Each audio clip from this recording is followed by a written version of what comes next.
स्वागत। मैं हरजिंदर सिंह रंधावा, तुम देख रहे हो पंजाब टेलीविजन और मेरे नाल ने सीनियर जर्नलिस्ट हरजीत भास्कर जी और सरदार इंद्रप्रीत सिंह जी। दोनों ਨੂੰ ਜੀ ਆਇਆਂ। बहुत बहुत शुक्रिया रंधावा जी। ਸਾਰਿਆਂ ਨੂੰ ਸਤਿ ਸ੍ਰੀ ਅਕਾਲ ਜੀ। ਲੰਘੇ ਦਿਨ ਪੰਜਾਬ ਦੇ ਮੁੱਖ ਮੰਤਰੀ ਦੇ ਚਿਹਰੇ ਦਾ ਜਲਾਓ ਉਸ ਤਰ੍ਹਾਂ ਦਾ ਨਹੀਂ ਸੀ। ਬਹੁਤ ਸਾਰੇ ਮਾਮਲਿਆਂ ਨਾਲ 2-4 ਇਹ ਸਟੇਟ ਦੇ ਮੁੱਖ ਮੰਤਰੀ ਦਾ ਬਚੈਨ ਹੋਣਾ ਬਣਦਾ ਹੈ। ਕੱਲ ਉਹ ਇਨਵੈਸਟਮੈਂਟ ਸਮਿਟ 'ਚ ਜਦੋਂ ਬੋਲ ਰਹੇ ਸੀ ਤਾਂ ਇੱਕ ਦਿਨ ਪਹਿਲਾਂ ਵਾਲੀ ਆਭਾ ਗਾਇਬ ਸੀ। ਉਹ ਕਾਲੇ ਕਦਮੀ ਬੰਬੇ ਨੂੰ ਚਲੇ ਜਾਂਦੇ ਆ, ਉੱਥੇ ਉਹ ਠਾਕਰੇ ਪਰਿਵਾਰ ਨੂੰ ਜਾ ਕੇ ਮਿਲਦੇ ਆ ਸੁਪਰੀਮੋ ਨਾਲ। ਪਰ ਜਿਹੜੇ ਪ੍ਰਸ਼ਾਸਨਿਕ ਹਲਕੇ ਆ ਉਹਨਾਂ 'ਚ ਇੱਕ ਅਨਸੋ ਚੱਲਦੀ ਰਹੀ, ਇੱਕ ਚਰਚਾ ਚੱਲਦੀ ਰਹੀ ਕਿ ਗਵਰਨਰ ਵੱਲੋਂ ਲਿਖੇ ਪੱਤਰ ਔਰ ਅਜਲਾਸ ਨੂੰ, ਬਜਟ ਅਜਲਾਸ ਨੂੰ ਹੋਲਡ ਕਰ ਲਏ ਜਾਣ ਤੋਂ ਬਾਅਦ ਸਰਕਾਰ ਦਾ ਨੁਕਤਾ ਨਜ਼ਰ ਕੀ ਹੋਵੇ।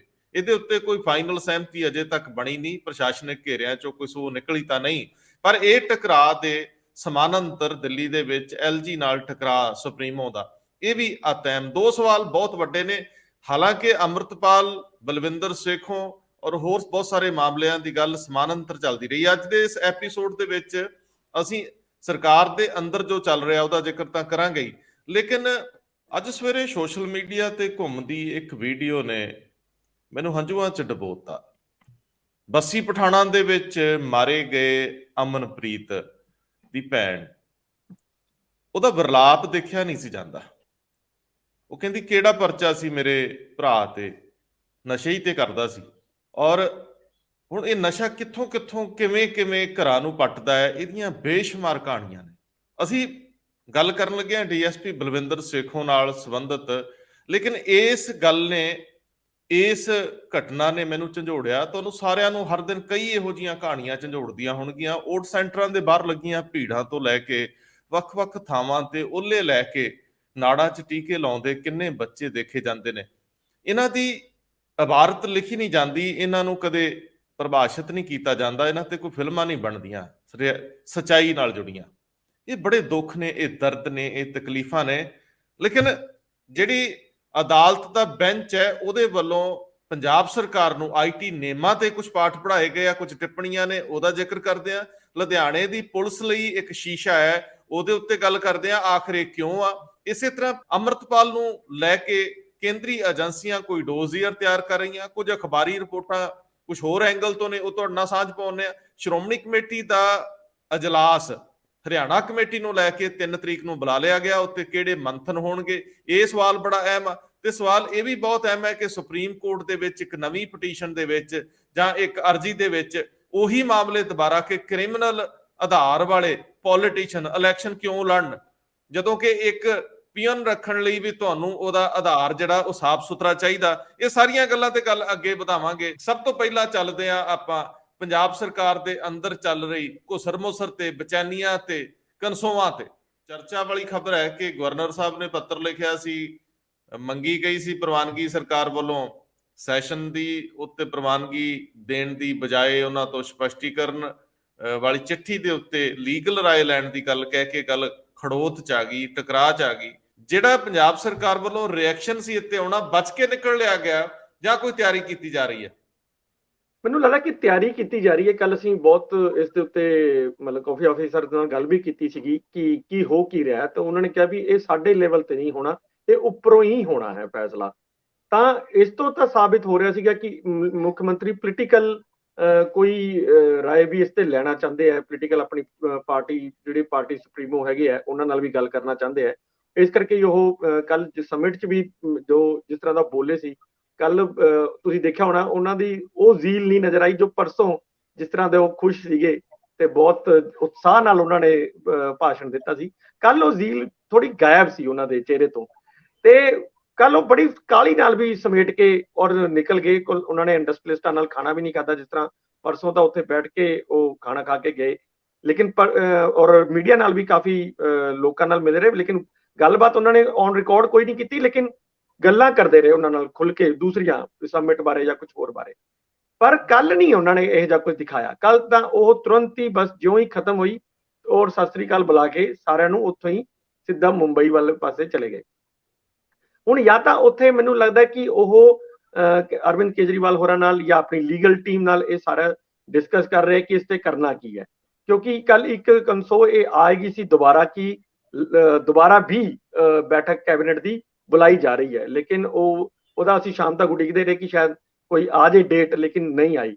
ਤਾਂ ਇਸੇ ਤਰ੍ਹਾਂ ਹੀ ਗਵਰਨਰ ਸਾਹਿਬ ਦਾ ਵੀ ਸੀ ਕਿ ਗਵਰਨਰ ਸਾਹਿਬ ਵਾਲੇ ਨੇ ਵੀ ਕਿਹਾ, ਗਵਰਨਰ ਸਾਹਿਬ ਨੇ ਵੀ ਕਿਹਾ ਮੈਂ ਉਹ ਕਾਨੂੰਨੀ ਰਾਏ ਲਊਂਗਾ, ਤਾਂ ਉਹ ਵੀ ਦਿੱਲੀ ਗਏ ਹੋਏ ਆ। ਤਾਂ ਸ਼ਾਇਦ ਮੇਬੀ ਉਹ ਵੀ ਗਵਰਨਮੈਂਟ ਆਫ ਇੰਡੀਆ 'ਚ ਗੱਲ ਕਰ ਰਹੇ ਹੋਣ ਕਿ ਇਸ ਦੇ ਉੱਤੇ ਕੀ ਕੀਤਾ ਜਾਣਾ ਚਾਹੀਦਾ, ਜਾਂ ਉੱਥੇ ਜਿਹੜੀ ਲੀਗਲ ਟੀਮ ਹੈਗੀਆਂ ਨੇ ਉਹਨਾਂ ਦੀਆਂ ਗਵਰਨਮੈਂਟ ਆਫ ਇੰਡੀਆ 'ਚ ਉਹਨਾਂ ਨਾਲ ਵੀ ਗੱਲ ਕਰ ਰਹੇ ਹੋਣ ਵੀ ਇਹਦਾ ਅੱਗੇ ਕਿਵੇਂ ਵਧਿਆ ਜਾ ਸਕਦਾ ਹੈ। ਸੋ ਦੋਨੋਂ ਹੀ ਆਪਣੇ ਆਪਣੀ ਕਾਨੂੰਨੀ ਰਾਵਾਂ ਲੈ ਰਹੇ ਆ, ਤੇ ਉਸ ਤੋਂ ਬਾਅਦ ਮੈਨੂੰ ਲੱਗਦਾ ਸ਼ਾਇਦ ਅੱਜ ਕੁਝ ਹੋਏ ਇਹਦੇ ਉੱਤੇ, ਕਿਉਂਕਿ ਕਰਨਾ ਬਹੁਤ ਜ਼ਰੂਰੀ ਹੋ ਗਿਆ ਹੈ ਕਿ 3 ਤਰੀਕ ਦਾ ਸੈਸ਼ਨ ਕਾਲ ਕੀਤਾ ਹੋਇਆ ਹੈ। ਜੇ ਹੁਣੀ ਕੋਈ ਮਤਲਬ ਕੋਈ ਫੈਸਲਾ ਲੈਣਗੇ ਤਾਂ ਹੀ ਤਾਂ 3 ਤਰੀਕ ਨੂੰ ਬੁਲਾਇਆ ਜਾ ਸਕੇਗਾ ਨਾ, ਅਦਰਵਾਈਜ਼ ਸੈਸ਼ਨ ਬੁਲਾਣਾ ਹੀ ਔਖਾ ਹੋ ਜਾਏਗਾ।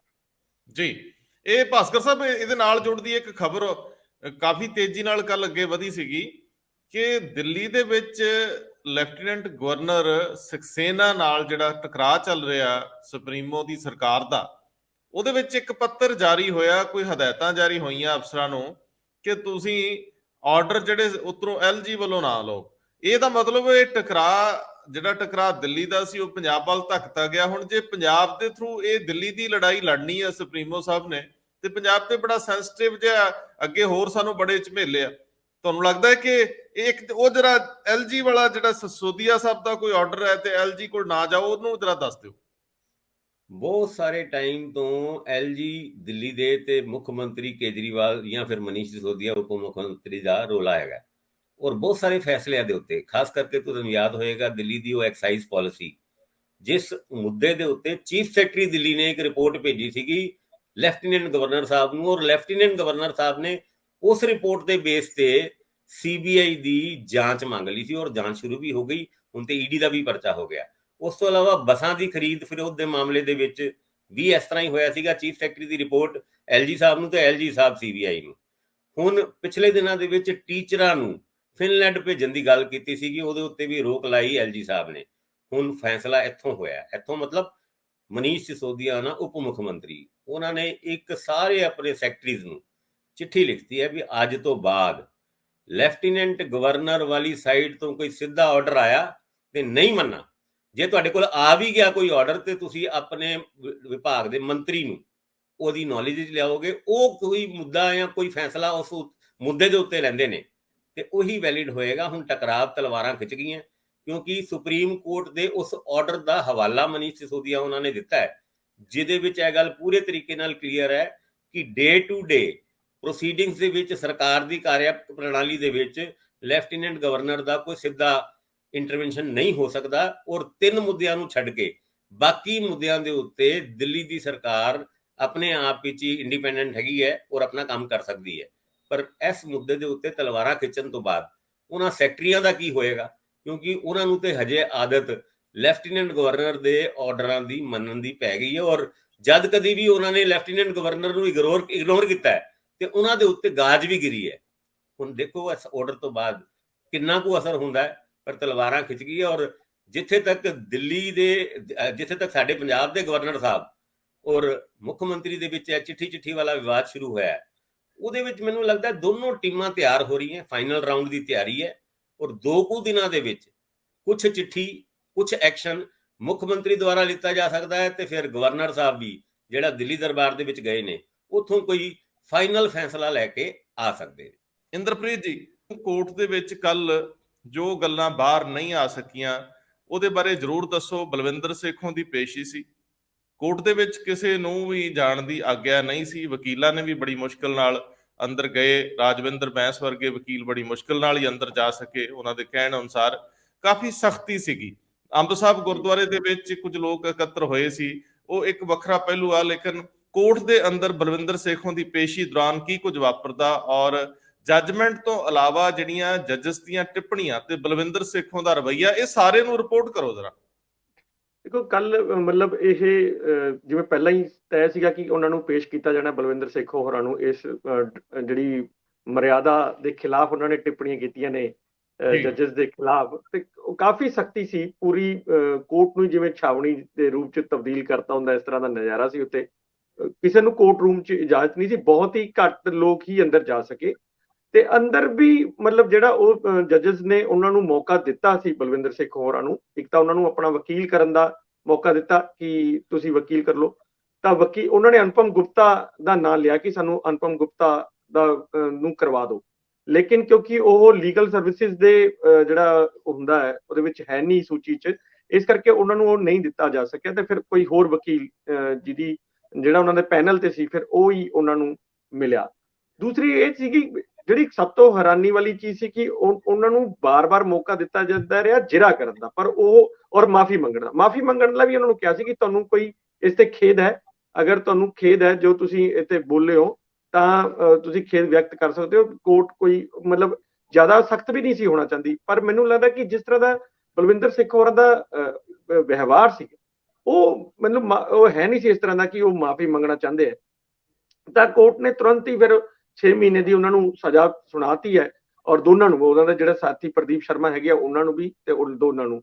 ਤੇ ਲੇਕਿਨ ਜਿਹੜੇ ਉਹਦੇ ਵਿੱਚ ਸੀ, ਕੀ ਨਾਮ ਹੈ, ਇੱਕ ਸੋਸ਼ਲ ਮੀਡੀਆ ਜਿਹੜਾ ਚੈਨਲ ਚਲਾਉਂਦੇ ਆ ਸੋਸ਼ਲ ਮੀਡੀਆ ਦੇ ਉੱਤੇ, ਤਾਂ ਬਲਜੀਤ ਉਹਨਾਂ ਸਿੰਘ ਨੇ ਵੀ ਮਰਵਾਹਾ। ਕਿਹਾ, ਹਾਂ ਬਲਜੀਤ ਮਰਵਾਹਾ, ਉਹਨਾਂ ਨੇ ਕਿਹਾ ਕਿ ਜੀ ਮੈਂ ਤਾਂ ਆਪਣੇ ਉਸ ਤੇ ਨਹੀਂ ਚਲਾਈ, ਅਸੀਂ ਜੋ ਵੀ ਚੀਜ਼ ਸ਼ੂਟ ਕਰਦੇ ਆ ਉਸ ਤੋਂ ਬਾਅਦ ਆਪਣੀ ਲੀਗਲ ਟੀਮ ਨੂੰ ਭੇਜਦੇ ਆ ਕਿ ਦੇਖ ਲਓ ਕਿ ਇਸ 'ਚ ਕੋਈ ਕੋਈ ਇਹੋ ਜਿਹਾ ਤਾਂ ਨਹੀਂ ਹੈ ਜਿਸ ਨਾਲ ਮਤਲਬ ਹੱਦ ਤੱਕ ਹੋ ਸਕਦੀ ਹੈ, ਜਾਂ ਤਾਂ ਉਹਨਾਂ ਨੇ ਵਕੀਲ ਨੇ ਸਲਾਹ ਦਿੱਤੀ ਕਿ ਨਹੀਂ ਚਲਾਇਆ ਜਾਏ, ਤੇ ਉਹਨਾਂ ਨੇ ਫਿਰ ਨਹੀਂ ਚਲਾਈ ਸੀ।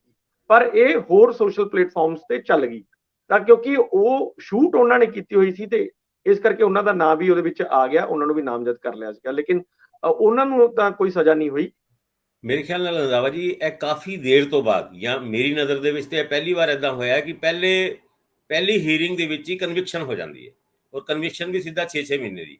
ਜੱਜ ਸਾਹਿਬ ਨੇ ਕਾਫੀ ਇੱਕ ਮੌਕਾ ਦਿੱਤਾ ਬਲਵਿੰਦਰ ਸੇਖੋਂ ਉਹਨਾਂ ਨੂੰ ਕਿ ਤੁਸੀਂ ਆਪਣੀ ਕੀਤੀ ਹੋਈ ਗੱਲਾਂ ਦੇ ਉੱਤੇ ਮਾਫੀ ਮੰਗਣਾ ਚਾਹੁੰਦੇ ਹੋ, ਔਰ ਉਹਨਾਂ ਨੇ ਉੱਥੇ ਨਾਅਰੇਬਾਜ਼ੀ ਕੀਤੀ, ਔਰ ਉਹ ਨਾਅਰੇਬਾਜ਼ੀ ਕੀਤੀ ਜਿਸ ਨਾਅਰੇਬਾਜ਼ੀ ਨੂੰ ਲੈ ਕੇ ਜਦ ਲੁਧਿਆਣੇ ਦੇ ਵਿੱਚ ਵੀ ਉਹਨਾਂ ਨੇ ਕੀਤੀ ਸੀ ਤੇ ਉਹਦੇ ਉੱਤੇ ਜੱਜ ਸਾਹਿਬਾਨ ਨੂੰ ਆਬਜੈਕਸ਼ਨ ਸੀਗਾ। ਆਪਣੇ ਆਰਡਰ ਦੇ ਵਿੱਚ ਜੱਜ ਸਾਹਿਬ ਨੇ ਕਈ ਗੱਲਾਂ ਕੀਤੀ। ਹੁਣ ਲੁਧਿਆਣੇ ਦੇ ਪੁਲਿਸ ਕਮਿਸ਼ਨਰ ਨੂੰ ਇਸ ਗੱਲ ਦਾ ਨੋਟਿਸ ਗਿਆ ਕਿ ਤੁਹਾਨੂੰ ਪਤਾ ਹੈ ਜਦ ਉਹ ਕੋਰਟ ਦੇ ਵਿੱਚ ਪੇਸ਼ ਕੀਤਾ ਗਿਆ ਸੀ ਤੇ ਉਸ ਤੋਂ ਬਾਅਦ ਵੀ ਉਹਨੇ ਇੰਟਰਵਿਊ ਦਿੱਤੇ, ਔਰ ਉਹੀ ਡੈਰੋਗੇਟਰੀ ਗੱਲਾਂ ਕੀਤੀਆਂ ਜੋ ਬਾਅਦ ਚੋਂ ਚੈਨਲਾਂ ਦੇ ਵਿੱਚ ਚੱਲੀਆਂ ਵੀ। ਪੰਜਾਬ ਸਰਕਾਰ ਨੂੰ ਵੀ ਨੋਟਿਸ ਦਿੱਤਾ ਕਿ ਤੁਹਾਡੇ ਕੋਲ ਕੋਈ ਐਦਾਂ ਦਾ ਕੋਈ ਕੰਪਲੇਂਟ ਆਈ ਹੈ ਜਿਸ ਤਰੀਕੇ ਨਾਲ ਡੈਰੋਗੇਟਰੀ ਮਟੀਰੀਅਲ ਪਿਛਲੇ 6 ਮਹੀਨੇ ਤੋਂ ਵੱਧ ਟਾਈਮ ਤੋਂ ਇਹ ਲਗਾਤਾਰ ਅਪਲੋਡ ਹੋ ਰਿਹਾ ਸੀਗਾ, ਤੇ ਉਹਦੇ ਉੱਤੇ ਕੋਈ ਕੰਪਲੇਂਟ ਆਈ, ਅਗਰ ਆਈ ਤੇ ਉਹਦੇ ਉੱਤੇ ਤੁਸੀਂ ਕੀ ਐਕਸ਼ਨ ਲਿੱਤਾ, ਇਹ तमाम ਸਵਾਲ ਸਰਕਾਰ ਤੋਂ ਵੀ ਪੁੱਛੇਗੇ। ਸੋਸ਼ਲ ਮੀਡੀਆ ਪਲੇਟਫਾਰਮ ਦੇ ਵਿੱਚ ਵੀ ਇੱਕ ਸਵਾਲ ਛੱਡਿਆ ਗਿਆ ਕਿ ਆ ਜਿਹੜੀ 37,000 ਸਬਸਕ੍ਰਾਈਬਰ ਨੇ ਬਲਵਿੰਦਰ ਸੇਖੋਂ ਉਹਨਾਂ ਦੇ ਚੈਨਲ ਦੇ, ਕੀ ਇਹਨਾਂ ਨੂੰ ਇਹਦੇ ਥਰੂ ਕੋਈ ਰੈਵਨਿਊ ਆਂਦੀ ਹੈ? ਜੇ ਰੈਵਨਿਊ ਆਂਦੀ ਹੈ ਤੇ ਤਾਂ ਦੱਸਿਆ ਜਾਏ, ਔਰ ਰੈਵਨਿਊ ਡੈਰੋਗੇਟਰੀ ਮਟੀਰੀਅਲ ਨੂੰ ਫੈਲਾਉਣ ਤੋਂ ਬਾਅਦ ਅਗਰ ਅਰਨ ਕਰ ਦਿੱਤਾ ਜਾਂਦਾ ਤੇ ਉਹਦੇ ਉੱਤੇ ਕੀ ਐਕਸ਼ਨ ਹੋ ਸਕਦਾ ਹੈ। तमाम ਇਹਨਾਂ ਸਾਰੀ ਗੱਲਾਂ ਦੇ ਉੱਤੇ ਕੋਰਟ ਨੇ ਟਿੱਪਣੀਆਂ ਕੀਤੀ, ਔਰ ਨਾਲ ਦੇ ਨਾਲ ਜਦ ਵਾਰੀ ਆਈ ਜਿਹੜੇ ਪ੍ਰਦੀਪ ਸ਼ਰਮਾ ਦੀ ਹੈ, ਉਹ ਕਹਿੰਦੇ ਜੀ ਵੀ ਤੁਸੀਂ ਵੀ ਬਹੁਤ ਟਿੱਪਣੀਆਂ ਕੀਤੀਆਂ। ਉਹ ਕਹਿੰਦੇ ਜੀ ਦੇਖੋ ਜਿੱਥੇ ਤੱਕ ਗੱਲ ਸੁਪਰੀਮ ਕੋਰਟ ਦੇ ਜੱਜ ਦੀ ਹੈਗੀ ਹੈ ਤੇ ਮੈਂ ਕੋਈ ਟਿੱਪਣੀ ਨਹੀਂ ਕੀਤੀ, ਮੈਂ ਉਹਨਾਂ ਦਾ ਪੂਰਾ ਸਨਮਾਨ ਕਰਦਾ, ਪੂਰੀ ਇੱਜ਼ਤ ਕਰਦਾ, ਔਰ ਜੋ ਕੁਝ ਵੀ ਇਸ ਤਰੀਕੇ ਦੀ ਡੈਰੋਗੇਟਰੀ ਟਿੱਪਣੀਆਂ ਕੀਤੀਆਂ ਉਹ ਬਲਵਿੰਦਰ ਸੇਖੋਂ ਉਹਨਾਂ ਨੇ ਕੀਤੀ ਹੈ। ਯਾਨੀ ਦੋਨਾਂ ਦੇ ਵਿੱਚ ਇਹ ਟਕਰਾਵ ਤੇ ਬਿਖਰਾਵ ਕੋਰਟ ਰੂਮ ਦੇ ਵਿੱਚ ਵੀ ਦੇਖਿਆ ਗਿਆ। ਹੁਣ 6 ਮਹੀਨੇ ਵਾਸਤੇ ਭੇਜ ਦਿੱਤਾ ਗਿਆ। ਜਿਹੜੀ ਗੱਲ ਤੁਸੀਂ ਪ੍ਰਦੀਪ ਸ਼ਰਮਾ ਬਾਰੇ ਕਹਿ ਰਹੇ ਹੋ, ਇਹਦਾ ਸਰੋਤ ਕੀ ਹੈ ਜੀ? ਇੱਥੇ ਇੱਕ ਟ੍ਰਿਬਿਊਨ, ਇੱਕ ਵੱਡੇ ਅਖਬਾਰ ਦੇ ਵਿੱਚ ਇਸ ਗੱਲ ਦਾ ਜ਼ਿਕਰ ਹੈ ਕਿ ਜਦ ਪ੍ਰਦੀਪ ਸ਼ਰਮਾ ਉਹਨਾਂ ਨੇ ਇਹ ਗੱਲ ਕਹੀ ਤੇ ਪ੍ਰਦੀਪ ਸ਼ਰਮਾ ਉਹਨਾਂ ਕਹਿੰਦੇ ਉਹ ਤੇ ਜੱਜ ਇਮਾਨਦਾਰੀ ਬੜੇ ਨੇ ਜਿਨ੍ਹਾਂ ਜੱਜ ਦੇ ਅਗੇਂਸਟ ਉਸੇ ਵੀਡੀਓ ਦੇ ਵਿੱਚ ਬਲਵਿੰਦਰ ਸੇਖੋਂ ਨਾਲ ਟਿੱਪਣੀ ਕਰ ਰਹੇ ਨੇ। ਯਾਨੀ differences of opinion court room ਦੇ ਵਿੱਚ ਵੀ ਨਜ਼ਰ ਆਇਆ, ਪ੍ਰਦੀਪ ਸ਼ਰਮਾ ਦੇ ਵਿੱਚ ਔਰ ਬਲਵਿੰਦਰ ਸੇਖੋਂ ਦੇ ਵਿੱਚ, ਔਰ ਉਹਨਾਂ ਨੇ ਇਸ ਸਾਰੀ ਗੱਲ ਦੀ ਜ਼ਿੰਮੇਵਾਰੀ ਬਲਵਿੰਦਰ ਸੇਖੋਂ ਤੇ ਉਹਨਾਂ ਦੇ ਉੱਤੇ ਪਾਤੀ। ਹੁਣ 6 ਮਹੀਨੇ ਵਾਸਤੇ ਅੰਦਰ ਚਲੇ ਗਏ ਨੇ। ਅੱਗੇ ਸੁਪਰੀਮ ਕੋਰਟ ਦੇ ਵਿੱਚ ਅਪੀਲ ਕਰਨ ਦਾ ਉਹਨਾਂ ਦਾ ਹੱਕ ਹੈਗਾ, ਉਹ ਜਾਂਦੇ ਆ ਕਿ ਨਹੀਂ ਜਾਂਦੇ ਆ ਤੇ ਬਾਅਦ ਚੋਂ ਪਤਾ ਲੱਗੇਗਾ। ਪਰ ਫਿਲਹਾਲ ਪਹਿਲੀ ਹੀਅਰਿੰਗ ਦੇ ਵਿੱਚ ਹੀ ਕਨਵਿਕਸ਼ਨ ਹੋ ਜਾਣਾ, ਇਦਾਂ ਦਾ ਕੇਸ ਕਾਫੀ ਦੇਰ ਬਾਅਦ ਸੁਣਿਆ। ਵੈਸੇ ਇਸ ਤਰ੍ਹਾਂ ਕਦੇ ਸੁਣਿਆ ਨਹੀਂ ਹੈ ਕਿ ਪਹਿਲੀ ਉਹਦੇ ਚ ਤੁਸੀਂ 6 ਮਹੀਨੇ ਦੀ ਸਜ਼ਾ ਦਿੱਤੀ ਹੈ। ਕੱਲ ਸਰਦਾਰ ਹਮੀਰ ਸਿੰਘ ਹੋਰਾਂ ਨਾਲ ਗੱਲ ਹੋਈ, ਜਿਹੜੇ ਰਾਜਵਿੰਦਰ ਸਿੰਘ ਬੈਂਸ ਨੇ, ਸੀਨੀਅਰ ਵਕੀਲ ਨੇ, ਔਰ ਉਹ ਕਾਫੀ ਦੇਰ ਦੇ ਐਸੋਸੀਏਟ ਵੀ ਹੈਗੇ ਆਪਸ ਵਿੱਚ। ਬਲਵਿੰਦਰ ਸੇਖੋਂ, ਮੈਂ ਪੰਜਾਬੀ ਮੰਚ, ਇਹ ਸਾਰਾ ਇੱਕ ਕਾਫੀ ਇਕੱਠਾ ਕੋਲੈਬੋਰੇਸ਼ਨ ਦੇ ਵਿੱਚ ਚੱਲ ਰਿਹਾ ਐਕਟਿਵਿਜ਼ਮ ਸੀਗਾ, ਔਰ ਵੱਖ-ਵੱਖ ਮੁੱਦਿਆਂ ਦੇ ਉੱਤੇ ਇਹ ਬੜੇ ਐਕਟਿਵ ਵੀ ਸੀਗੇ। ਪਰ ਜਦੋਂ ਹੈਰਾਨੀ ਹੋਈ ਕੱਲ ਬੈਂਸ ਸਾਹਿਬ ਨੂੰ ਨੇ ਜਦੋਂ ਇਹ ਕਿਹਾ ਕਿ 4 ਦਿਨ ਤੋਂ ਮੈਨੂੰ ਤਾਂ ਕਿਸੇ ਨੇ ਸੰਪਰਕ ਵੀ ਨਹੀਂ ਕੀਤਾ ਹਾਲਾਂਕਿ ਉਹ ਆਪਣੇ ਤੌਰ ਤੇ ਤਿਆਰੀ ਕਰਕੇ ਬੈਠੇ ਹੋਏ ਸੀ। ਔਰ ਉਹਨਾਂ ਨੇ ਜਿਹੜੇ ਤਰਕ ਦਿੱਤੇ ਆ ਕਿ ਬੁਨਿਆਦੀ ਤੌਰ ਤੇ ਉੱਤੇ ਪਹਿਲਾ ਸਵਾਲ ਅਸੀਂ ਮਾਣਯੋਗ ਕੋਰਟ ਨੂੰ ਕਰਨਾ ਸੀ, ਕਿਉਂਕਿ ਇਹ ਡੈਫਾਮੇਸ਼ਨ ਦਾ ਕੇਸ ਸਿਟਿੰਗ ਜੱਜ ਜਿਹੜੇ ਸੁਣ ਰਹੇ ਉਹਨਾਂ ਦੇ ਹੀ ਖਿਲਾਫ ਹੈ, ਜਿਵੇਂ ਇਹ ਨੋਟਿਸ ਕੀਤਾ ਗਿਆ, ਤੇ ਇਸ ਕਰਕੇ ਇਹਦੀ ਸੁਣਵਾਈ ਕਿਸੇ ਹੋਰ ਜਗ੍ਹਾ ਤੇ ਹੋਣੀ ਚਾਹੀਦੀ ਹੈ। ਔਰ ਮੇਰਾ ਖਿਆਲ ਇਹ ਕਾਫੀ ਵੱਡਾ ਨੁਕਤਾ ਤੇ ਕਾਫੀ ਚੀਜ਼ਾਂ ਇਹ ਨੇ ਕਿ ਰਾਜਵਿੰਦਰ ਬੈਂਸ ਮੁਸ਼ਕਲ ਨਾਲ ਕੋਰਟ ਦੇ ਵਿੱਚ ਚਲੇ ਤਾਂ ਜ਼ਰੂਰ ਗਏ, ਕਿਉਂਕਿ ਉਹ ਅਨਟਾਈਟਲਡ ਨਹੀਂ ਸੀਗੇ ਜਾਣਦੇ, ਤੇ ਉਹ ਚਲੇ ਤਾਂ ਗਏ, ਪਰ ਉੱਥੇ ਉਹਨਾਂ ਦੀਆਂ ਸਰਵਿਸਿਜ਼ ਨੂੰ ਅਵੇਲ ਕਿਉਂ ਨਹੀਂ ਕੀਤਾ ਗਿਆ, ਇਹ ਅਹਿਮ ਸਵਾਲ ਹੈ, ਕਿਉਂਕਿ ਸ਼ੁਰੂ ਤੋਂ ਉਹ ਇਹਨਾਂ ਮਾਮਲਿਆਂ ਨੂੰ ਜਾਣ ਹੀ ਰਹੇ ਸੀ ਔਰ ਤਿਆਰੀ ਵੀ ਉਹਨਾਂ ਦੀ ਕੀਤੀ ਹੋਈ ਸੀ। ਆਪਾਂ ਚੱਲਦੇ ਹਾਂ ਅੱਗੇ। ਦੂਜਾ ਮਾਮਲਾ ਬਹੁਤ ਅਹਿਮ ਆ। ਮੈਨੂੰ ਇੰਦਰਪ੍ਰੀਤ ਜੀ ਦੱਸੋ ਜ਼ਰਾ, ਕੁਝ ਅਖਬਾਰੀ ਰਿਪੋਰਟਾਂ ਦੇ ਆਧਾਰ ਤੇ ਆਪਾਂ ਗੱਲ ਕਰਨੀ ਆ ਜਿਹੜੀਆਂ ਨੈਸ਼ਨਲ ਲੈਵਲ ਤੇ ਪ੍ਰਵਾਨਿਤ ਨੇ, ਸਟੇਟ ਦੀ ਬਿਊਰੋਕ੍ਰੇਸੀ ਦੇ ਨਜ਼ਰੀਏ ਤੋਂ ਔਰ ਬਾਕੀ ਹਲਕਿਆਂ ਦੇ ਨਜ਼ਰੀਏ ਤੋਂ, ਜਿੱਥੇ ਇੱਕ ਰਾਏ ਬਣਦੀ ਆ, ਓਪੀਨੀਅਨ ਦਾ ਨਜ਼ਰੀਆ ਹੁੰਦਾ ਹੈ। ਅੰਗਰੇਜ਼ੀ ਦੀਆਂ ਵੱਡੀਆਂ ਤੇ ਹਿੰਦੀ ਦੀਆਂ ਵੀ ਵੱਡੀਆਂ ਅਖਬਾਰਾਂ ਨੇ ਇਹ ਰਿਪੋਰਟ ਕੀਤਾ ਹੈ। ਇੱਕ ਜਗ੍ਹਾ ਤਾਂ ਇੱਥੋਂ ਤੱਕ ਕਿਹਾ ਗਿਆ ਕਿ ਡੋਜ਼ੀਅਰ ਸੈਂਟਰਲ ਏਜੰਸੀਆਂ ਜਿਹੜੀਆਂ ਨੇ ਉਹ ਤਿਆਰ ਕਰ ਰਹੀਆਂ ਅੰਮ੍ਰਿਤਪਾਲ ਦੇ ਵਿਹਾਰ ਨੂੰ ਲੈ ਕੇ, ਜੋ ਕੁਝ ਅਜਨਾਲੇ 'ਚ ਹੋਇਆ, ਜੋ ਪੰਜਾਬ ਦੇ ਵਿੱਚ ਹੋ ਰਿਹਾ, ਇਹਨੂੰ ਕਿਸ ਨਜ਼ਰੀਏ ਨਾਲ ਦੇਖੀਏ? ਕੇਂਦਰ ਦਖਲ ਬਹੁਤਾ ਦੇ ਨਹੀਂ ਸਕਦਾ, ਸਟੇਟ ਦਾ ਮਾਮਲਾ ਹੈ, ਅਮਨ ਕਾਨੂੰਨ ਸਟੇਟ ਦਾ ਮਾਮਲੇ ਨੇ ਸਾਰੇ, ਪਰ ਜੇ ਕੇਂਦਰ ਇੱਥੇ ਨਜ਼ਰ ਰੱਖਦਾ, ਕਿਉਂਕਿ ਬਾਰਡਰ ਸਟੇਟ ਹੈ ਔਰ ਇਹ ਸੈਂਸਿਟਿਵ ਏਰੀਆ ਹੈ, ਇਹਨੂੰ ਆਪਾਂ ਕਿਵੇਂ ਐਡਰੈਸ ਕਰੀਏ? ਕੱਲ ਡੀਜੀਪੀ ਸਾਹਿਬ ਦਾ ਰੁਖ ਵੀ ਸ਼ਾਮ ਤੱਕ ਬੜਾ ਵੱਖਰਾ ਸੀ। ਪਰਸੋਂ ਪੁਲਿਸ ਨੇ ਜਿਵੇਂ ਨਜਿੱਠਿਆ ਇਸ ਮਾਮਲੇ ਨੂੰ, ਉਸ ਤੋਂ ਬਾਅਦ ਕੱਲ ਡੀਜੀਪੀ ਸਾਹਿਬ ਇਹ ਕਹਿ ਰਹੇ ਆ ਕਿ ਜਿਹੜੇ ਲੋਕ ਫੱਟੜ ਹੋਏ ਆ ਉਹਨਾਂ ਦੇ ਬਿਆਨਾਂ ਤੇ ਵੀਡੀਓ ਫੁਟੇਜ ਦੇਖ ਕੇ ਅਗਲੀ ਕਾਰਵਾਈ ਹੋਣੀ ਆ। ਹੁਣ ਇਹ ਸਾਰੇ ਇੱਕੋ ਪੇਜ ਤੇ ਨਜ਼ਰ ਆ ਰਹੇ ਆ, ਔਰ ਬਹੁਤ ਜਗ੍ਹਾ ਤੇ ਅੰਮ੍ਰਿਤਪਾਲ ਦਾ ਵਿਰੋਧ ਇਸ ਕਰਕੇ ਵੀ ਹੋ ਰਿਹਾ ਕਿ ਸ੍ਰੀ ਗੁਰੂ ਗ੍ਰੰਥ ਸਾਹਿਬ ਨੂੰ ਇਹਨਾਂ ਮਾਮਲਿਆਂ ਦੇ ਵਿੱਚ ਨਹੀਂ ਸੀ ਲਿਜਾਣਾ ਚਾਹੀਦਾ। ਮੈਂ ਉਡੋਜ਼ੀਅਰ ਦੀ ਗੱਲ ਮੈਨੂੰ ਦੱਸੋ ਜਰਾ, ਜੋ ਰਿਪੋਰਟ ਹੋ ਰਹੀਆਂ ਚੀਜ਼ਾਂ। ਦੇਖੋ ਰੰਧਾਵਾ ਸਾਹਿਬ, ਅਸਲ 'ਚ ਇਹ ਤੁਸੀਂ ਪਹਿਲਾਂ ਹੀ ਜਿਹੜਾ ਗੱਲ ਕੀਤੀ ਹੈ ਕਿ ਪੰਜਾਬ ਇੱਕ ਬਾਰਡਰ ਸਟੇਟ ਹੈ ਔਰ ਜਿਹੜਾ ਅਜਨਾਲਾ ਹੈ ਉਹ ਬਿਲਕੁਲ ਹੀ ਬਾਰਡਰ ਦੇ ਉੱਤੇ ਹੀ ਹੈ। ਤਾਂ ਜਦੋਂ ਇਸ ਤਰ੍ਹਾਂ ਦਾ ਇਨਸੀਡੈਂਟ ਇੱਕ ਹੁੰਦਾ ਹੈ, ਮਤਲਬ ਉੱਥੇ ਬਾਰਡਰ ਸਟੇਟ ਦੇ ਉੱਤੇ, ਬਾਰਡਰ ਮਤਲਬ ਜ਼ਿਲ੍ਹੇ ਦੇ ਇੱਕ ਖਾਸ ਕਸਬੇ ਦੇ ਉੱਤੇ, ਤਾਂ ਮੈਨੂੰ ਲੱਗਦਾ ਕਿ ਗਵਰਨਮੈਂਟ ਉੱਥੇ, ਬੇਸ਼ੱਕ ਗਵਰਨਮੈਂਟ ਆਫ ਇੰਡੀਆ ਇੱਥੇ ਕੁਝ ਨਾ ਕਰ ਸਕਦੀ ਹੋਵੇ, ਲੇਕਿਨ ਗਵਰਨਮੈਂਟ ਆਫ ਇੰਡੀਆ ਇਸ ਗੱਲ ਤੇ ਨਜ਼ਰ ਜ਼ਰੂਰ ਰੱਖਦੀ ਹੈ, ਕਿਉਂਕਿ ਬਿਲਕੁਲ ਨਾਲ ਹੀ ਪਾਕਿਸਤਾਨ ਦਾ ਏਰੀਆ ਹੈ।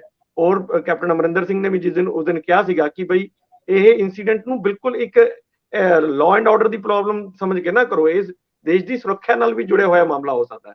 ਤਾਂ ਗਵਰਨਮੈਂਟ ਆਫ ਇੰਡੀਆ ਫਿਰ ਇਸ ਤਰ੍ਹਾਂ ਦੇ ਜਿਹੜੇ ਤੱਤਵ ਹੈਗੇ ਆ, ਅਮਰਿਤਪਾਲ ਸਿੰਘ ਹੋਣ ਜਾਂ ਕੋਈ ਉਹਨਾਂ ਦੇ ਸਾਥੀ ਹੋਣ, ਉਹਨਾਂ ਦੇ ਬਾਰੇ ਇੱਕ ਪੂਰਾ ਡੋਜ਼ੀਅਰ ਤਾਂ ਤਿਆਰ ਰੱਖਦੀ ਹੈ ਵੀ ਕੌਣ ਹੈ, ਕਿਸ ਤਰ੍ਹਾਂ ਦੀ ਇਹਨਾਂ ਦੀ ਪ੍ਰਿਸ਼ਠ ਭੂਮੀ ਹੈ, ਕਿੱਥੋਂ ਆਇਆ, ਕਿੰਨੀ ਇਹਦੀ ਫੋਲੋਇੰਗ ਹੈ, ਇਹ ਸਾਰਾ ਉਹਨਾਂ ਨੂੰ ਤਿਆਰ ਰੱਖਣਾ ਹੁੰਦਾ ਤਾਂ ਕਿ ਉਹਦੇ ਉੱਤੇ ਫਿਰ ਕੋਈ ਰਣਨੀਤੀ ਬਣਾਈ ਜਾ ਸਕੇ ਵੀ ਉਹਨੂੰ ਕੰਟਰੋਲ ਕਿਵੇਂ ਕਰਨਾ ਹੈ। ਤਾਂ ਮੈਨੂੰ ਲੱਗਦਾ ਕਿ ਜਿਹੜਾ ਕੱਲ ਇਨਸੀਡੈਂਟ ਹੋਇਆ ਉਸ ਤੋਂ ਬਾਅਦ, ਪਰਸੋਂ ਜਿਹੜਾ ਇਨਸੀਡੈਂਟ ਹੋਇਆ ਉਸ ਤੋਂ ਬਾਅਦ ਇਹ ਰਿਪੋਰਟਸ ਸ਼ਾਇਦ ਗਵਰਨਮੈਂਟ ਆਫ ਇੰਡੀਆ ਦੇ ਹੋਮ ਮਿਨਿਸਟਰੀ ਨੇ ਮੰਗੀਆਂ ਨੇ, ਜਿਹਦੇ ਆਧਾਰ ਤੇ ਇਹ ਡੋਜ਼ੀਅਰ ਤਿਆਰ ਕੀਤੇ ਜਾ ਰਹੇ ਨੇ। ਤੇ ਕਿਉਂਕਿ ਦੇਖੋ ਸਵਾਲ ਦੇਸ਼ ਦੀ ਸੁਰੱਖਿਆ ਨਾਲ ਵੀ ਜੁੜਿਆ ਹੋਇਆ। ਅਸੀਂ ਪਹਿਲਾਂ ਹੀ 15 ਸਾਲ ਸੰਤਾਪ ਭੋਗ ਚੁੱਕੇ ਹਾਂ, ਕੀ ਅਸੀਂ ਉਸ ਤੋਂ ਲੈਸਨ ਸਿੱਖ ਕੇ ਅੱਗੇ ਵਧਣਾ ਹੈ ਜਾਂ ਫਿਰ ਉਸੇ ਪੁਰਾਣੇ ਢਰਰੇ ਤੇ ਹੀ ਚੱਲਣਾ ਹੈ? ਹੁਣ ਇਸ ਤੇ ਅਸਲ 'ਚ ਚਰਚਾ ਹੋਣੀ ਹੈ। ਤਾਂ ਉਹਦੇ ਕਰਕੇ ਗਵਰਨਮੈਂਟ ਜਦੋਂ ਵੀ ਇਸ ਤਰ੍ਹਾਂ ਦੀ, ਜੇ ਗਵਰਨਮੈਂਟ ਆਫ ਇੰਡੀਆ ਸਿੱਧਾ ਤਾਂ ਹੁਣ ਦਖਲ ਦੇ ਨਹੀਂ ਸਕਦੀ, ਕਿਉਂਕਿ ਤੁਸੀਂ ਕਹਿ ਦਿੰਦੇ ਹੋ ਕਿ ਜੀ ਇਹ ਲਾਅ ਐਂਡ ਆਰਡਰ ਸਾਡਾ ਹੈ, ਅਸੀਂ ਦੇਖਾਂਗੇ। ਜੇ ਹੁਣ ਲਾਅ ਐਂਡ ਆਰਡਰ ਤੁਹਾਡਾ ਤੇ ਉੱਥੇ ਫੋਰਸ ਨੇ ਤਾਂ ਫਿਰ ਕੋਈ ਕੰਮ ਨਹੀਂ ਕੀਤਾ। ਡੀਜੀਪੀ ਸਾਹਿਬ ਵੀ ਕਹਿ ਰਹੇ ਸੀ ਕਿ ਜੀ ਅਸੀਂ ਗੁਰੂ ਗ੍ਰੰਥ ਸਾਹਿਬ ਦੀ ਮਾਣ ਸਤਿਕਾਰ ਕਰਕੇ ਫਾਇਰਿੰਗ ਨਹੀਂ ਕੀਤੀ, ਜੇ ਹੁੰਦੀ ਤਾਂ ਮੈਨੂੰ ਲੱਗਦਾ ਕਿ ਦੋਨੋਂ ਤਰਫ ਤੋਂ ਬਹੁਤ ਵੱਡੀਆਂ ਗਲਤੀਆਂ ਨੇ। ਇੰਨੀ ਜਲਦੀ ਸਰੈਂਡਰ ਵੀ ਨਹੀਂ ਕਰਨਾ ਚਾਹੀਦਾ, ਕੋਈ ਹੋਰ ਤਰੀਕੇ ਲੱਭਣੇ ਚਾਹੀਦੇ ਨੇ ਇਸ ਤਰ੍ਹਾਂ ਦਾ। ਪਰ ਜਿਵੇਂ ਤੁਸੀਂ ਕਿਹਾ, ਵਾਕਈ ਮੈਂ ਵੀ ਜਿੰਨੇ ਪਹਿਲਾਂ ਮੈਂ ਸੋਸ਼ਲ ਮੀਡੀਆ ਤੇ ਨਹੀਂ ਦੇਖਿਆ, ਮੈਂ ਆਪਣੇ ਜਿਹੜੇ ਰਿਸ਼ਤੇਦਾਰੀ 'ਚ ਹੈਗੇ ਆ ਜਾਂ ਦੋਸਤ ਮਿੱਤਰ ਹੈਗੇ, ਮੈਂ ਉਹਨਾਂ ਨਾਲ ਵੀ ਇਸ ਤੇ ਕਾਫੀ ਗੱਲਾਂ ਕੀਤੀਆਂ। ਤਾਂ ਉਹਨਾਂ ਨੇ ਮੈਨੂੰ ਇਹ ਕਿਹਾ ਯਾਰ ਵੀ ਗੁਰੂ ਗ੍ਰੰਥ ਸਾਹਿਬ ਨੂੰ ਉੱਥੇ ਲੈ ਕੇ ਜਾਣਾ ਤਾਂ ਬਹੁਤ ਹੀ ਜ਼ਿਆਦਾ, ਮਤਲਬ ਅਸੀਂ ਅਨਾਦਰ ਖੁਦ ਹੀ ਕਰ ਰਹੇ ਹਾਂ, ਮਤਲਬ ਕਿਸੇ ਹੋਰ ਨੂੰ ਅਨਾਦਰ ਕਰਨ ਦੀ ਲੋੜ ਹੀ ਨਹੀਂ। ਅਸੀਂ ਇੱਕ ਪਾਸੇ ਬੇਦਬੀ ਵਾਲੇ ਕੇਸ ਤਾਂ ਪਹਿਲਾਂ ਹੀ ਚੱਲ ਰਹੇ, ਅਸੀਂ ਤਾਂ ਇੱਥੇ ਖੁਦ ਹੀ ਅਨਾਦਰ ਕਰੀ ਜਾ ਰਹੇ ਹਾਂ। ਤਾਂ ਮੈਨੂੰ ਲੱਗਦਾ ਕਿ ਇਹ ਅਮਰਿਤਪਾਲ ਸਿੰਘ ਦੇ ਪੁਆਇੰਟ ਆਫ ਵਿਊ ਤੋਂ ਬਹੁਤ ਹੀ ਗਲਤ ਹੋਇਆ ਜੀ। ਭਾਸਕਰ ਸਾਹਿਬ, ਕੋਈ ਟਿੱਪਣੀ ਇਹ ਸਾਰੇ ਮਾਮਲਿਆਂ 'ਚ? ਅੱਜ ਰਿਪੋਰਟ ਜਿਵੇਂ ਹੋਇਆ, ਇਹ ਮਾਮਲਾ ਸਾਰੇ ਦਾ ਸਾਰਾ, ਕਿਉਂਕਿ ਕੱਲ ਆਪਣੇ ਸਾਥੀ ਨੂੰ ਉਹ ਛੁਡਾ ਕੇ ਦਰਬਾਰ ਸਾਹਿਬ, ਸੱਚਖੰਡ ਸ੍ਰੀ ਦਰਬਾਰ ਸਾਹਿਬ ਜਾਂਦੇ ਆ, ਉੱਥੇ ਸ਼ਰਧਾ ਭੇਂਟ ਕਰਨ ਤੋਂ ਬਾਅਦ ਉਹਨਾਂ ਨੂੰ ਪਿੰਡ ਉਹਨਾਂ ਦੇ ਛੱਡਦੇ ਆ, ਤੇ ਇਹ ਸਾਰੀਆਂ ਚੀਜ਼ਾਂ ਤਾਂ ਆਪਣੀ ਜਗ੍ਹਾ ਹੈ, ਲੇਕਿਨ ਉਸੇ ਵੇਲੇ ਹੀ ਕੱਲ ਸ਼ਾਮ ਨੂੰ 5 ਵਜੇ ਡੀਜੀਪੀ ਸਾਹਿਬ ਵੀ ਕੁਝ ਕਹਿ ਰਹੇ ਸੀ। ਲੇਕਿਨ ਅੱਜ ਸਾਰਾ ਜੋ ਰਿਪੋਰਟ ਹੋਇਆ ਮੈਟਰ, ਉਹਨੂੰ ਜਰਾ ਆਪਣੇ ਨੁਕਤਾ ਨਜ਼ਰ ਤੋਂ ਅੱਗੇ ਵਧਾਓ। ਡੋਜ਼ੀਅਰ ਤੋਂ ਇਲਾਵਾ ਅਗਰ ਇਸ ਮੁੱਦੇ ਨੂੰ 3 ਤਰੀਕੇ ਨਾਲ ਦੇਖਿਆ ਜਾ ਸਕਦਾ। ਸਭ ਤੋਂ ਪਹਿਲੇ ਤੇ ਜੋ ਕੁਝ ਅਜਨਾਲੇ ਦੇ ਉਸ ਥਾਣੇ ਤੋਂ ਬਾਹਰ ਤੇ ਥਾਣੇ ਦੇ ਅੰਦਰ ਹੋਇਆ, ਉਹ ਕਿਸੇ ਵੀ ਪੋਲੀਟੀਕਲ ਪਾਰਟੀ ਨੇ, ਪੰਜਾਬ ਦੇ ਲੋਕਾਂ ਨੇ ਪਸੰਦ ਨਹੀਂ ਕੀਤਾ, ਔਰ ਉਹਦੇ ਉੱਤੇ ਵੱਖ-ਵੱਖ ਪਾਰਟੀਆਂ ਦੀ ਵੀ ਟਿੱਪਣੀਆਂ ਆਈਆਂ ਔਰ ਲੋਕਾਂ ਦੀ ਵੀ ਟਿੱਪਣੀਆਂ ਆਈਆਂ ਕਿ ਵੀ ਆਹ ਕੀ, ਇਹ ਤੇ ਪੰਜਾਬ ਦੇ ਵਿੱਚ ਕਦੀ ਵੀ ਨਹੀਂ ਹੋਇਆ ਕਿ ਇਸ ਤਰੀਕੇ ਨਾਲ ਥਾਣੇ ਦੇ ਉੱਤੇ ਹਮਲਾ ਕਰਕੇ ਕਿਸੇ ਬੰਦੇ ਨੂੰ ਛੁਡਾ ਕੇ ਲੈ ਕੇ ਜਾਣਾ। ਔਰ ਸਰਕਾਰ, ਪੁਲਿਸ ਵੀ ਬੜੀ ਕਮਜ਼ੋਰ ਦੀ ਸਾਬਿਤ ਹੋਈ ਸੀ ਉਸ ਪੂਰੇ ਐਪੀਸੋਡ ਦੇ ਵਿੱਚ। ਉਹਦੇ ਵਿੱਚ ਜਦ ਪੁਲਿਸ ਇਹ ਗੱਲ ਕਹਿੰਦੀ ਹੈ ਕਿ ਬੜੇ ਵਧੀਆ ਮਾਹੌਲ ਦੇ ਵਿੱਚ ਗੱਲਬਾਤ ਹੋਈ, ਔਰ ਉਸ ਤੋਂ ਬਾਅਦ ਲਵਪ੍ਰੀਤ ਨੂੰ ਛੱਡਣ ਦਾ ਫੈਸਲਾ ਕੀਤਾ। ਔਰ ਲਵਪ੍ਰੀਤ ਜਿਸ ਟਾਈਮ ਇਹ ਇਨਸੀਡੈਂਟ ਵਰਿੰਦਰ ਸਿੰਘ ਦਾ ਹੋਇਆ ਤਦ ਉਹ ਉੱਥੇ ਮੌਜੂਦ ਨਹੀਂ ਸੀਗਾ। ਪਹਿਲੇ ਅਰੈਸਟ ਕਿਉਂ ਕੀਤਾ ਸੀਗਾ, ਇਹਦਾ ਜਵਾਬ ਵੀ ਪੁਲਿਸ ਨੂੰ ਦੇਣਾ ਨਹੀਂ, ਪਏਗਾ। ਪਹਿਲੀ ਗੱਲ ਤੇ ਭਾਸਕਰ ਸਾਹਿਬ ਵੀ ਜੇ 10 ਬੰਦਿਆਂ ਦੇ ਸਿਰ ਪੜਵਾ ਕੇ ਮਾਹੌਲ ਵਧੀਆ ਸੀ ਤੇ ਇਹਨੂੰ ਵਧੀਆ ਮਾਹੌਲ ਕਹਿਣ ਵਾਲੇ ਨੂੰ ਵੀ ਵੇਖ ਲੈਣਾ, ਉਹਨਾਂ ਨੂੰ ਵੀ ਇੱਕ ਸਮਝ ਲੈਣਾ ਚਾਹੀਦਾ ਕਿ ਉਹਨਾਂ ਦਾ ਵਿਊ ਪੁਆਇੰਟ ਤੇ ਨਜ਼ਰੀਆ ਕੀ ਹੈ, ਉਹ ਭਾਵੇਂ ਐਸਐਸਪੀ ਦਿਹਾਤੀ ਹੋਣ ਜੀ।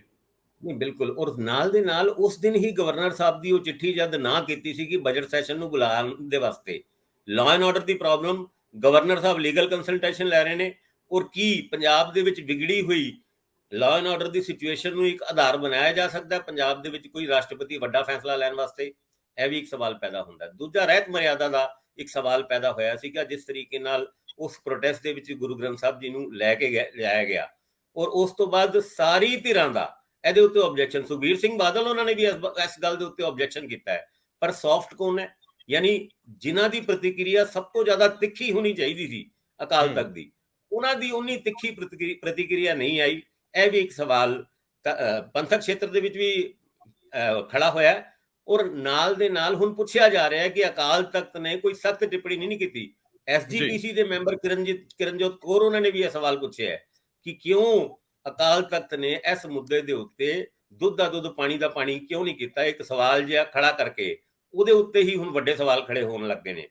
ਤੀਜੀ ਗੱਲ, ਡੀਜੀਪੀ ਸਾਹਿਬ ਕੱਲ ਪ੍ਰੈਸ ਕਾਨਫਰੰਸ ਕਰ ਰਹੇ ਸੀਗੇ ਤੇ ਉਹਦੇ ਵਿੱਚ ਕਦੀ ਤੇ ਇਹ ਨਜ਼ਰ ਆਉਂਦਾ ਸੀ ਕਿ ਆਉਣ ਵਾਲੇ ਟਾਈਮ ਵਿੱਚ ਕੋਈ ਵੱਡੇ ਐਕਸ਼ਨ ਦੀ ਤਿਆਰੀ ਹੈ। ਉਹ ਆਪਣੀ ਮਜਬੂਰੀ ਤੇ ਦੱਸ ਰਹੇ ਸੀ ਕਿ ਗੁਰੂ ਗ੍ਰੰਥ ਸਾਹਿਬ ਦੀ ਮੌਜੂਦਗੀ ਦੇ ਵਿੱਚ ਪੁਲਿਸ ਨੇ ਸੰਯਮ ਵਰਤਿਆ, ਔਰ ਇਸ ਕਰਕੇ ਕਿ ਕੋਈ ਵੱਡੀ ਘਟਨਾ ਨਾ ਵਾਪਰ ਜਾਏ ਔਰ ਕੋਈ ਬੇਅਦਬੀ ਨਾ ਹੋ ਜਾਏ, ਇਸ ਕਰਕੇ ਪੁਲਿਸ ਨੇ ਐਕਸ਼ਨ ਨਹੀਂ ਲਿੱਤਾ। ਔਰ ਉਹਨਾਂ ਨੇ ਤੇ ਆਪਣੇ ਪੁਲਿਸ ਵਾਲਿਆਂ ਨੂੰ ਸਲੂਟ ਤੱਕ ਕੀਤਾ ਕਿ ਇਸ ਤਰੀਕੇ ਦੇ ਹਾਲਾਤ ਤੋਂ ਬਚਾਉਣ ਵਾਸਤੇ ਉਹਨਾਂ ਨੇ ਕੋਈ ਐਕਸ਼ਨ ਨਹੀਂ ਲਿੱਤਾ। ਔਰ ਆਉਣ ਵਾਲੇ ਟਾਈਮ ਵਿੱਚ ਐਕਸ਼ਨ ਹੋ ਸਕਦਾ ਹੈ। ਵੀਡੀਓਗ੍ਰਾਫੀ ਦੇ ਰਾਹੀਂ ਉਹਨਾਂ ਲੋਕਾਂ ਦੀ ਪਹਿਚਾਣ ਕੀਤੀ ਜਾ ਰਹੀ ਹੈ ਜਿਹੜੇ ਉਸ ਧਰਨੇ ਦੇ ਵਿੱਚ ਸੀਗੇ। ਔਰ ਇਸ ਮੁੱਦੇ ਦੇ ਉੱਤੇ ਅੰਮ੍ਰਿਤਪਾਲ ਉਹਨਾਂ ਦਾ ਵੀ ਕੱਲ ਰਿਐਕਸ਼ਨ ਆ ਗਿਆ। ਉਹਨਾਂ ਨੇ ਵੀ ਡੀਜੀਪੀ ਸਾਹਿਬ ਨੂੰ ਸਿੱਧੀ ਧਮਕੀ ਦੇ ਦਿੱਤੀ, ਜੇ ਵੀਡੀਓਗ੍ਰਾਫੀ ਦੇ ਰਾਹੀਂ ਕੋਈ ਐਕਸ਼ਨ ਲਓਗੇ ਨਾ ਤਾਂ ਫਿਰ ਅਸੀਂ ਫੇਰ ਆ ਸਕਦੇ ਹਾਂ। ਹੁਣ ਇਸ ਟਕਰਾਵ ਦੀ ਸਥਿਤੀ ਦੇ ਵਿੱਚ ਪੁਲਿਸ ਕਿੱਥੇ ਖੜੀ ਹੈ, ਸਰਕਾਰ ਕਿੱਥੇ ਖੜੀ ਹੈ, ਔਰ ਆਉਣ ਵਾਲੇ ਦਿਨਾਂ ਦੇ ਵਿੱਚ ਇਹ ਟਕਰਾਵ ਵੱਧ ਸਕਦਾ ਹੈ। ਪੁਲਿਸ ਕੀ ਐਕਸ਼ਨ ਲੈਂਦੀ ਹੈ, ਅੱਗੇ ਚੱਲ ਕੇ ਪਤਾ ਲੱਗੂਗਾ ਜੀ। ਇੰਦਰਪ੍ਰੀਤ ਜੀ, ਕੱਲ ਕੋਟਕਪੂਰੇ ਵਾਲੇ ਮਾਮਲੇ ਦੇ ਵਿੱਚ ਜਿਸ ਤਰ੍ਹਾਂ ਚਾਰਜਸ਼ੀਟ ਦਾਇਰ ਹੋਈ ਹੈ, ਇਸ ਤੋਂ ਬਾਅਦ ਕਿਉਂਕਿ ਕਾਫੀ ਕੁਝ ਕਿਹਾ ਜਾ ਚੁੱਕਾ, ਪਾਣੀ ਕਾਫੀ ਵਹਿ ਗਿਆ ਪੁਲਾਂ ਥਾਣੀ ਕੱਲ ਦਾ, ਤੇ ਇਸ ਤੋਂ ਅੱਗੇ ਕੋਈ ਤੁਹਾਨੂੰ ਲੱਗਦਾ ਵੀ ਜਿਹੜੀ ਗੱਲ ਇਹਦੇ ਵਿੱਚ ਕਰਨ ਵਾਲੀ ਹੈ ਉਹ ਜ਼ਰੂਰ ਕਰ ਦਿਓ? ਮੈਨੂੰ ਲੱਗਦਾ ਕਿ ਇਹ ਦੇਖੋ ਜਿਹੜਾ ਇਸ਼ੂ ਹੈਗਾ ਉਹਦੇ ਵਿੱਚ ਲੋਕਾਂ ਦੀ ਡਿਮਾਂਡ ਕਹਿ ਲਓ ਉਹ ਹੈ ਹੀ ਇਹ ਸੀ ਕਿ ਪ੍ਰਕਾਸ਼ ਸਿੰਘ ਬਾਦਲ, ਸੁਖਬੀਰ ਬਾਦਲ, ਸੁਮੇਧ ਸੈਣੀ, ਇਹ ਲੋਕ ਨੂੰ ਨਾਮਜ਼ਦ ਕੀਤਾ ਜਾਊਗਾ ਕਿ ਨਹੀਂ। ਜਿਹੜੀ ਐਸਆਈਟੀ ਬਣਾਈ ਹੈ ਔਰ ਜਿਹੜੀ ਉਸ ਤੋਂ ਪਹਿਲਾਂ ਜੋਰਾ ਸਿੰਘ ਦੀ ਇੱਕ ਕਮਿਸ਼ਨ ਕਾਇਮ ਕੀਤਾ ਸੀ ਜੋਰਾ ਸਿੰਘ ਹੋਰਾਂ ਨੇ, ਉਹਦੇ ਵਿੱਚ ਵੀ ਔਰ ਜਸਟਿਸ ਰਣਜੀਤ ਸਿੰਘ ਨੇ ਵੀ, ਉਹਨਾਂ ਨੇ ਪੁਲਿਸ ਦੇ ਉੱਤੇ ਤਾਂ ਸਵਾਲ ਉਠਾਏ ਹੀ ਸੀਗੇ, ਪੁਲਿਸ ਦੀ ਕਾਰਵਾਈ ਦੇ ਉੱਤੇ ਤਾਂ ਸਵਾਲ ਉਠਾਏ ਹੀ ਸੀਗੇ।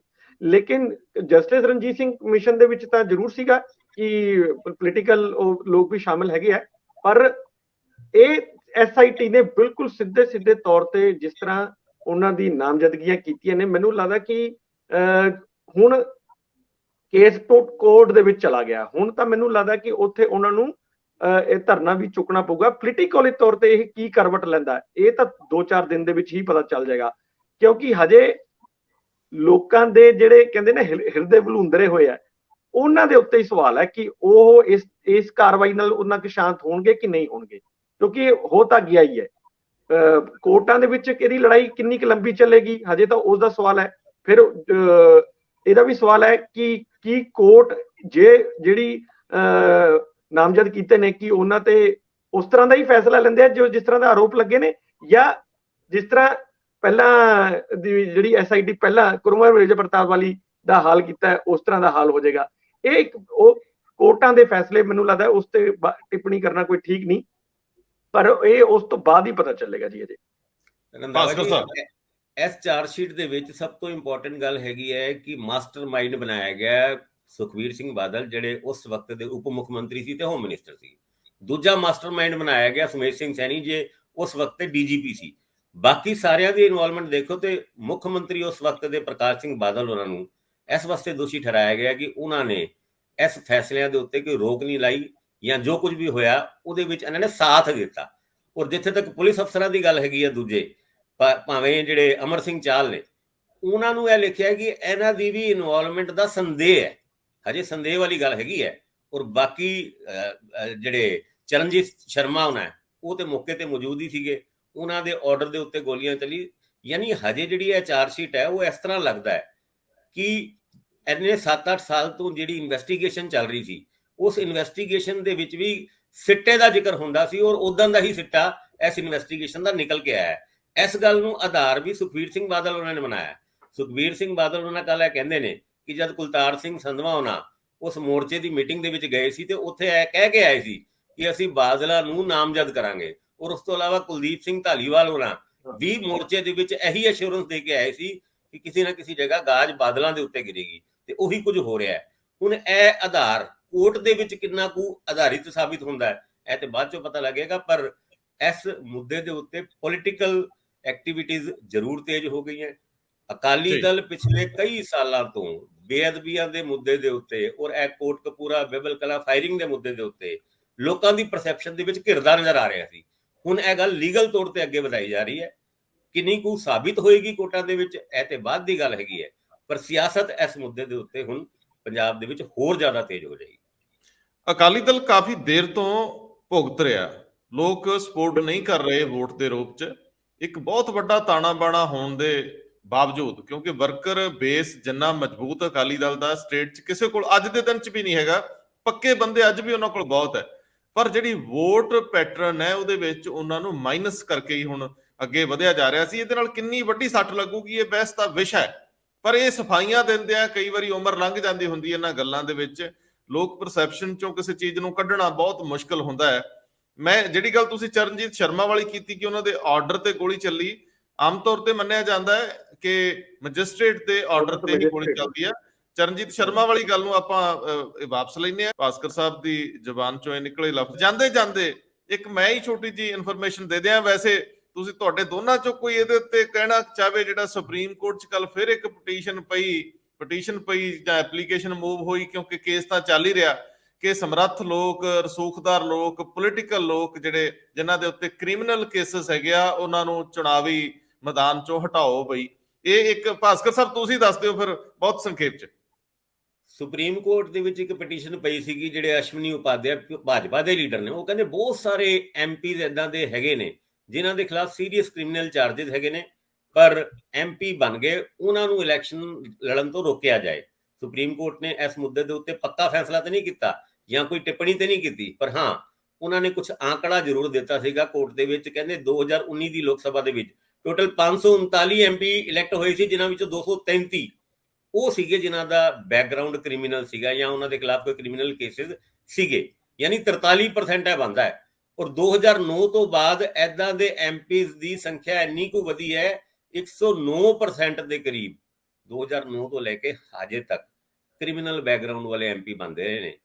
ਦੂਜੇ ਪਾਸੇ ਤੁਸੀਂ ਇੱਕ ਕ੍ਰਿਮੀਨਲ ਬੈਕਗ੍ਰਾਉਂਡ ਵਾਲਾ ਬੰਦਾ ਨਾ ਕਾਂਸਟੇਬਲ ਬਣ ਸਕਦਾ ਹੈ ਨਾ ਸਫਾਈ ਕਰਮਚਾਰੀ ਬਣ ਸਕਦਾ ਹੈ, ਕਿਉਂਕਿ ਉਹਦਾ ਜਿਹੜਾ ਰਿਕਾਰਡ ਬੋਲਦਾ ਹੈ ਉਹਨੂੰ ਦੱਸਣਾ ਪੈਂਦਾ ਹੈ ਨੌਕਰੀ ਜੁਆਇਨ ਕਰਨ ਤੋਂ ਪਹਿਲੇ ਕਿ ਮੇਰੇ ਖਿਲਾਫ ਇਹ ਕੇਸਿਸ ਹੈਗੇ ਆ ਜੀ, ਪੈਂਡਿੰਗ ਹੈਗੇ। ਕਹਿੰਦੇ ਨਹੀਂ, ਤੁਸੀਂ ਸਫਾਈ ਕਰਮਚਾਰੀ ਦੀ ਨਹੀਂ ਬਣ ਸਕਦੇ। ਔਰ ਇਹ ਮੁੱਦਾ ਕੋਰਟ ਦੇ ਵਿੱਚ ਵੀ ਉੱਠਿਆ ਕਿ MP ਬਣਨ ਵਾਸਤੇ ਇਦਾਂ ਦਾ ਕੋਈ ਆਧਾਰ ਨਹੀਂ ਹੈ, ਇਹਦੇ ਉੱਤੇ ਰੋਕ ਲਾਈ ਜਾਣੀ ਚਾਹੀਦੀ ਹੈ। ਗੱਲਾਂ ਅੱਗੇ ਵੱਧ ਰਹੀਆਂ, ਉਸ ਦੇ ਉੱਤੇ ਸੁਪਰੀਮ ਕੋਰਟ ਦਾ ਅੰਤਿਮ ਫੈਸਲਾ ਕੀ ਆਉਂਦਾ ਹੈ ਇਹਦਾ ਇੰਤਜ਼ਾਰ ਰਹੇਗਾ। ਆਖਰ ਦੇ ਵਿੱਚ ਸ਼੍ਰੋਮਣੀ ਗੁਰਦੁਆਰਾ ਪ੍ਰਬੰਧਕ ਕਮੇਟੀ ਨੇ 3 ਤਰੀਕ ਨੂੰ ਆਪਣਾ ਇਜਲਾਸ ਸੱਦਿਆ, ਜਿਹਦੇ ਵਿੱਚ ਹਰਿਆਣਾ ਸਿੱਖ ਗੁਰਦੁਆਰਾ ਪ੍ਰਬੰਧਕ ਕਮੇਟੀ ਵੱਲੋਂ ਲਏ ਗਏ ਕਬਜ਼ੇ ਤਰੀਕਾਕਾਰ ਗੋਲਕਾਂ ਨੂੰ ਲਾਏ ਗਏ ਤਾਲੇ ਤੇ ਬਾਕੀ ਸਾਰੇ ਮਾਮਲੇ ਵਿਚਾਰੇ ਜਾਣਗੇ। ਪੰਥਕ ਸਭਾ ਦੇ ਵਿੱਚ ਮੱਚਿਆ ਰੋਲ ਘਚੋਲਾ ਐਡਰੈਸ ਕੀਤਾ ਜਾਊਗਾ। ਸ਼੍ਰੋਮਣੀ ਕਮੇਟੀ ਦੇ ਮੈਂਬਰ ਉਹਦੇ ਚ ਰਾਏ ਰੱਖ ਸਕਣਗੇ ਜਾਂ ਵਨ ਲਾਈਨਰ ਵਾਂਗ ਹੀ ਮਤੇ ਹੀ ਆਉਣਗੇ। ਇਹ ਨੀਝ ਲਾ ਕੇ ਤੱਕਣ ਦੀ ਗੱਲ ਆ। ਵਕਤ ਬੇਵਕਤ ਜਿੱਥੇ ਜਿੱਥੇ ਵੀ ਫੇਲੀਅਰ ਹੋਏ ਆ ਇਹਨਾਂ ਦੇ ਉੱਤੇ ਮੁਲਾਂਕਣ ਦੀ ਲੋੜ ਹੈ, ਇਹਨਾਂ ਤੇ ਮੰਥਨ ਦੀ ਲੋੜ ਹੈ। ਜਿੱਧਰ ਕੋਈ ਨਹੀਂ ਵੱਧਦਾ ਆ ਸਾਡੀਆਂ ਕਈ ਖਬਰਾਂ ਰਹਿ ਜਾਂਦੀਆਂ, ਉਹਦੇ ਲਈ ਮਾਫੀ। ਬਹੁਤ ਮਿਹਰਬਾਨੀ। ਧੰਨਵਾਦ ਜੀ।